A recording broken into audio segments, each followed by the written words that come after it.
What is up, my friends? You are very welcome along to Tuesday's Anfield Agenda Transfer News Roundup. Today, I'm going to be speaking about Georgi MAMARDASHVILI. I'm going to be asking, are Liverpool really interested in signing Kingsley Coman? Where are we with Federico Chiesa? And a surprise little twist in the move for Stefan Bajcetic away from the club on loan. That and the very latest on Tyler Morton as well over the course of the next few minutes. You know the score that we want to know your thoughts, so do let us know in the comment section.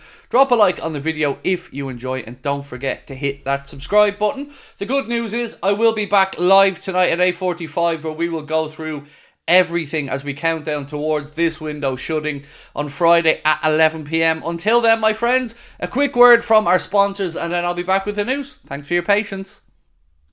This video is sponsored by Surfshark, the best VPN on the market. Surfshark is an app or browser extension that allows you to change your location to access websites in other countries and keep you safe and secure from hackers. Using Surfshark, we here in Ireland can access other countries' Netflix libraries or other streaming platforms like DAZN in Spain for all those important Premier League games. Surfshark keeps you safe and private by protecting everything you do online.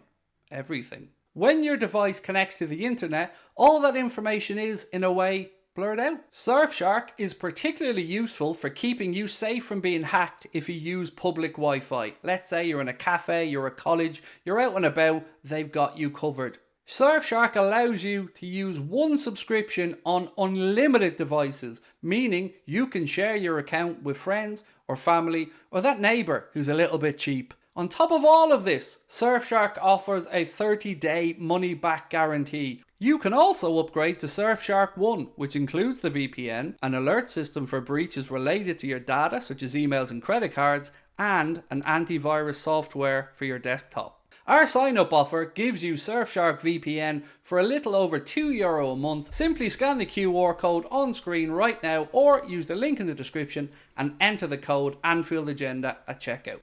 And we are back, my friends. Let's get straight into it. So, Joe Gomez, where are we with that deal?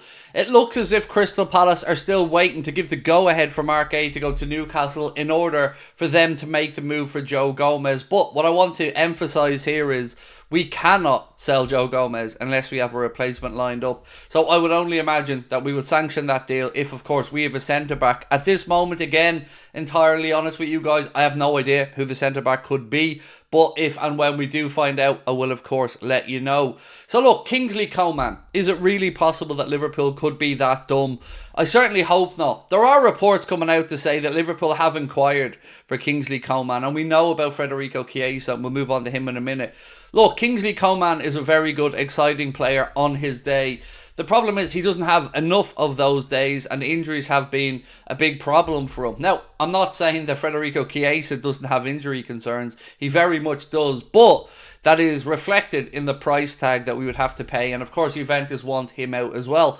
Bayern Munich will probably want to free up money and move on Kingsley Coman, but me personally, I would take a big pass on Coman and allow him to become somebody else's injury-plagued problem. That's just my take on it though. So for Kingsley Coman, I'm saying, look, the interest might be there. We know Liverpool are looking at a number of options before Friday's deadline, but I'd keep working away on the Federico Chiesa deal.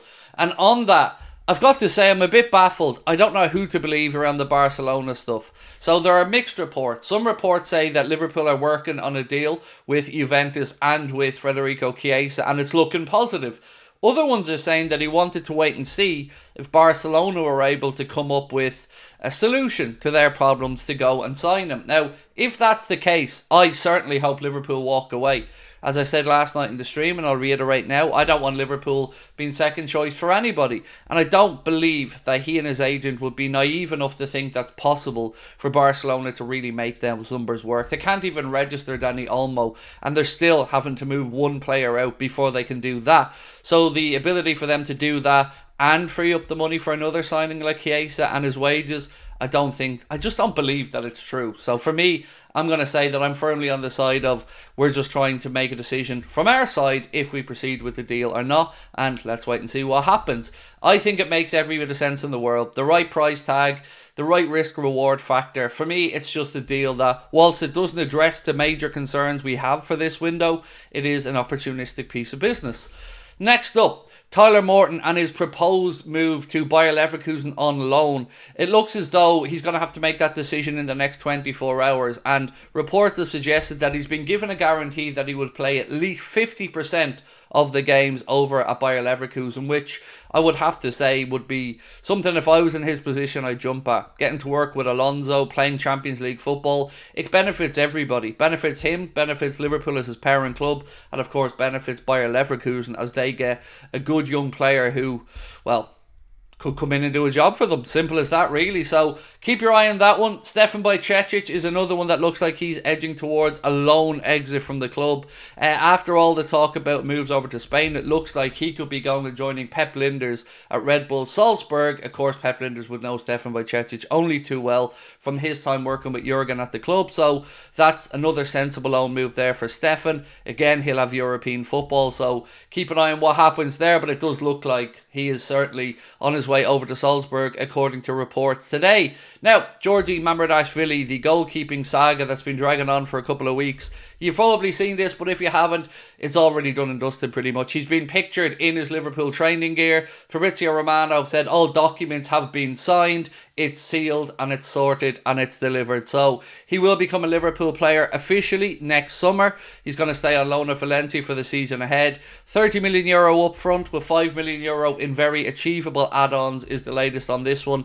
You've probably seen, if you haven't just searched, it's very easy to find the image of him in the green Liverpool training top. So keep an eye on that one, my friends, because that one is done and dusted. We're just waiting for the official announcement from the club. Now, a little bit from the Barca side about the Federico Chiesa situation. Barcelona-friendly journalists are reporting that Barca still haven't made a concrete move for Federico Chiesa. Whilst Liverpool have already made contact, they go on to say that we should know his future today or tomorrow. And again, it seems like more just desperation stuff from the Barca side. They won't be able to make these numbers add up, even for a relatively low transfer fee. So I think it'll come down to, as I said a few minutes ago, what Liverpool want to do in this deal. But none of this addresses the major problems that we have, which is centre-back and central midfield. So for me, these signings are lovely, Mamardashvili, Chiesa, but they can't be a distraction from what was the main focus going into this window, which was to give us squad depth through the spine of the team to make sure that we can cope with the rigours of a long and difficult Premier League and Champions League campaign. So that is it from me, my friends, until 8:45 tonight. Don't forget the Champions League draw is coming up on Thursday as well, and all going well, we'll be streaming that here for you on the channel. So if you want to come along and join us, that draw starts at about 5 p.m. on Thursday. I'm also going to be recording with Simon, or as you might know, Liverpool fan in Japan again tomorrow. That will come out on a podcast episode and a video, of course. Thank you so much for your time, my friends. I will see you later on tonight. Appreciate you watching.